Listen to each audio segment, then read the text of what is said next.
little sign says Aqueduct Lane, which means we're probably somewhere near the aqueduct. Gazooks, there it is, where I am. I am in Hastings-on-Hudson, which is a town just to the north of Yonkers. Now I'm on Washington Street, and it doesn't look like much the way I'm looking now, but this is looking south, and I'll explain that in a second. But that's the aqueduct continuing south. It's not like this for very long. It goes back, it reverts to its normal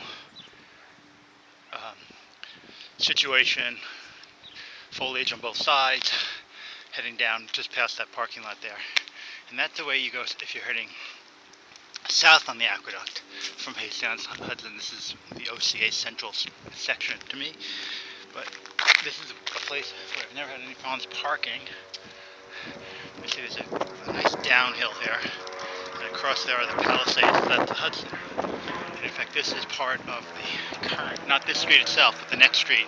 Basically, this hill is part of the Yonkers Marathon, and this is the hill that makes the marathon, so it's tough. This little sign. Okay, so this is, if you're heading north, it's, let's see. I'm going to give you that. It's about, it's about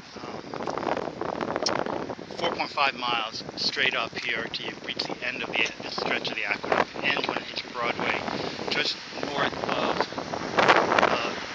Lyndhurst. Actually run across Lyndhurst. It's in good shape. A couple of things. Number one, there are a lot of rocks on the course. By that I mean they're really nice stretches, but you have to be really mindful every once in a while of rocks and tree roots that are encroaching on the course. And if you hit them, you may well go down. So just be wary of where your foot plants. That's not the entire stretch, but every once in a while, so just be mindful of that. Also, the town north of this is Dobbs Ferry, and north of that is Irvington. When you get north of Dobbs Ferry, a fair number of relatively quiet street crossings. However, from that point north, most of them have crosswalks and stop signs. Not for you, but for the cars, so it's actually in pretty good shape. I never assume cars will stop.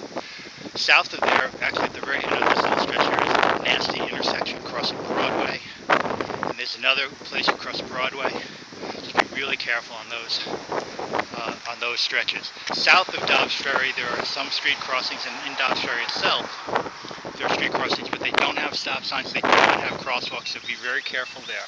Also, there are crosswalks in Dobbs Ferry and then in Irvington, where the trail will seem to end. Just keep going straight through the parking lots, and the trail will appear again. At Dobbs Ferry, they have a fancy new ramp that goes back down to it, but it's really tough to get lost on this thing. So, about 4.5 miles to the end of this little stretch, and then there's a break in it. Theoretically, one could find it, but there's a break in it that picks up again at Sleepy Hollow High School, where we have the OCA north. And south of here, this goes down into Yonkers. I'm not sure what the mileage is, but then there's a break at the south end here. Going south has many fewer street crossings. There are a few, but not that many. But then there's the break to the OCA south. So that's it.